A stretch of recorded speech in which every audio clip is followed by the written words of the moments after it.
Έχει αλλάξει δουλειά, δεν έχει καθόλου. Μόνο κάμα να βγάζουμε, τα πάντα έχουν αλλάξει.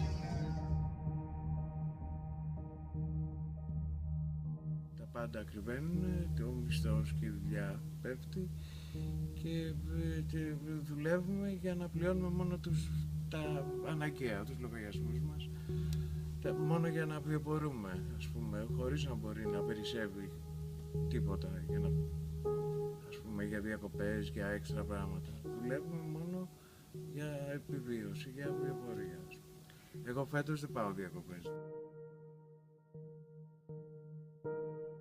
Σίγουρα έχει αλλάξει πάρα πολύ. Πάρα πολύ. Τα τελευταία 5 χρόνια καταρχάς έχει αυξηθεί πάρα πολύ η ανεργία. Έχουμε ανθρώπους δηλαδή, που έχουν χάσει τη δουλειά τους. Έχουμε ανθρώπους που ο μισθός τους έχει κοπεί κατά 50%. Η σύνταξη, οι συνταξιούχοι το ίδιο. Οι δουλειές όλες έχουν πέσει πάρα πολύ. Οι εταιρείες έχουν κλείσει, καταστήματα. Έχουν αλλάξει πάρα πολλά πράγματα. Τα πάντα, διασκέδαση, εξόδημα, τίποτα. Μόνο δουλειά και σπίτι, δουλειά και σπίτι.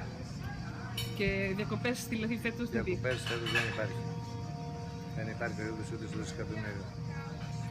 Για μένα προσωπικά έχουν αλλάξει σίγουρα πολλά πράγματα. Η δουλειά μου έχει πέσει πάρα πολύ. Προσπαθώ, δουλεύοντας περισσότερες ώρες, αυτή τη στιγμή που μιλάμε η ώρα είναι 12 η ώρα, δουλεύω από τις 5 η ώρα το πρωί. Προσπαθώ να βγάλω τα ίδια χρήματα που έβγαζα πριν στο 8ωρο, τώρα δουλεύοντας με 17 ώρες την ημέρα και 18, και σίγουρα αυτό έχει επιπτώσεις και στην προσωπική μου ζωή και στην οικογένειά μου και στα παιδιά μου και σε όλα. Η κόρη μου σπουδάζει, δεν έχει βγει ακόμα στην αγορά εργασίας. Υπάρχει αβεβαιότητα αν θα βρει δουλειά εύκολα κτλ. Ο γιος μου είναι λογιστής. Εντάξει, βρήκε δουλειά, πιο μεγάλο παιδί, 28 χρονών, αλλά δεν μπορεί να κάνει τίποτα στη ζωή του με 700 ευρώ. Μένει ακόμα σπίτι μου. Και τα δύο παιδιά. Ναι, και τα δύο παιδιά.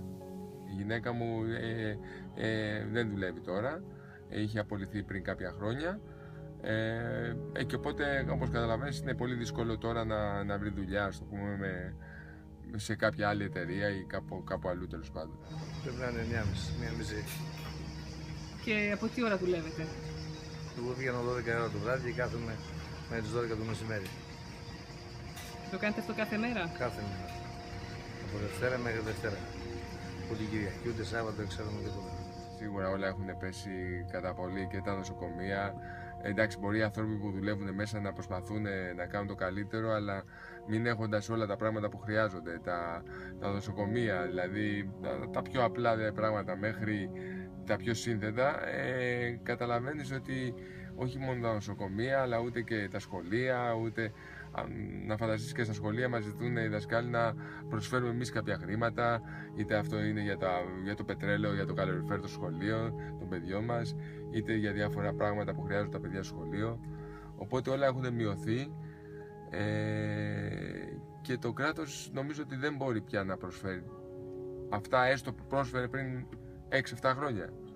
Τώρα πια δηλαδή όλα είναι με βοήθεια των ανθρώπων γύρω μας, και όχι μόνο εμείς προς τον συνάνθρωπό μας, και με στους ανθρώπους που πια δεν έχουν ούτε κάτι να φάνε πια, ούτε κάτι να μένουν έξω στους δρόμους δηλαδή. A spokesman from the German government urged Greece to fulfill its commitments to its European creditors. 80 Milliarden Euro Schulden, das bedeutet 1000 Euro pro Einwohner der Bundesrepublik Deutschland.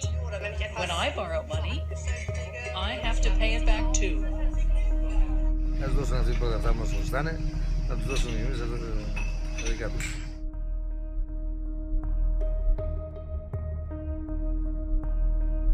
Εγώ θα έλεγα να έρθει μια μέρα κάποιος από αυτούς που τα λέει, να έρθει μαζί μου για 10 μέρες, να δει αν θα αντέξει με τις 2-3 ώρες που κοιμάμαι εγώ την ημέρα, κάθε νύχτα μάλλον, για να μπορώ να τα βγάλω πέρα και να μπορώ να δουλεύω, για να μπορώ να πληρώσω απλά και μόνο τους φόρους μου και να μπορώ να επιβιώσω μαζί με την οικογένειά μου. Ας έρθει 10 μέρες μαζί μου, να δουλέψει και να δει, απλά να κάτσει δίπλα μου, όχι να δουλέψει, να κάτσει δίπλα μου, να δει τις ώρες που περνάω εγώ πάνω στο τιμόνι για να μπορέσω να τα βγάλω πέρα. Δεν έχω από τίποτα άλλο. Εγώ δεν μπορώ να σκεφτώ, ας πούμε, ποτέ ρατσιστικά για τον κόσμο. Δεν μπορώ να, ούτε φιλετικά, ούτε... Ξέρω ότι οι κυβερνήσεις κάνουν πολιτική και οι άνθρωποι είναι εντελώς διαφορετικοί. Οι λαοί της Ευρώπης είναι εντελώς διαφορετικοί από τους πολιτικούς. Εκεί που θέλω να καταλήξω ότι όλα αυτά τα χρόνια που μας δανείζανε τα χρήματα που εμείς ζητάγαμε, δεν διαφωνώ, ίσως και λάθος όλων των κυβερνήσεων αυτών που είχαμε τόσα χρόνια, 40 χρόνια, το ξέρανε ότι ήμασταν χρεωμένοι και παρόλα αυτά μας δανείζανε. Μας δανείζανε χρήματα για να, απλά και μόνο ίσως για να αγοράζουν τα δικά τους πράγματα, τις δικές τους υπηρεσίες, τα δικά τους αντικείμενα. Εντάξει, προσωπικά θυμό δεν μπορώ να πω. Εντάξει, δεν έχω τίποτα με τους ανθρώπους, αλλά είναι αυτά που τόσα μας χρωστάνε, τόσα κάναμε, 40, τόσο κόσμο δολοφονήσανε. Κοίταξε να δεις,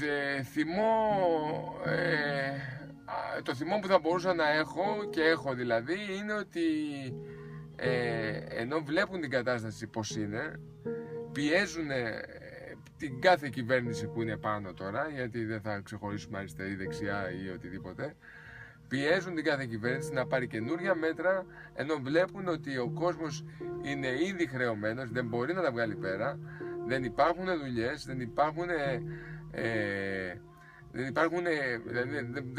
δεν κινείται το χρήμα καθόλου, γιατί δεν υπάρχει χρήμα. Δεν μπορεί να τα ξέρω. Λέτε. Δεν τα βλέπουν.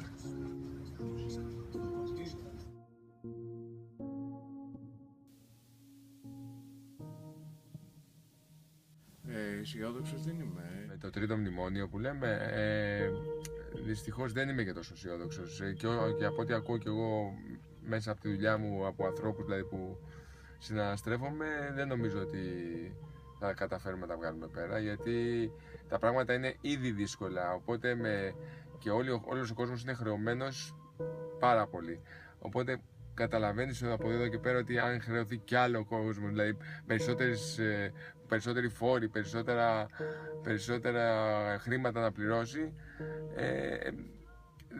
δεν είναι εύκολο δηλαδή για τον κόσμο, είναι ήδη χρεωμένος. Εγώ ήδη πληρώνω τώρα τους φόρους του 13 και του 14. Λέει, φαντάσου τώρα θα μου έρθει ένα καινούριο φόρος του 15 ή καινούριο πρόγραμμα που θα έχει με έξτρα φόρους με περισσότερο % πληρωμή, ας το πούμε, προκαταβολές φόρων και όλα αυτά.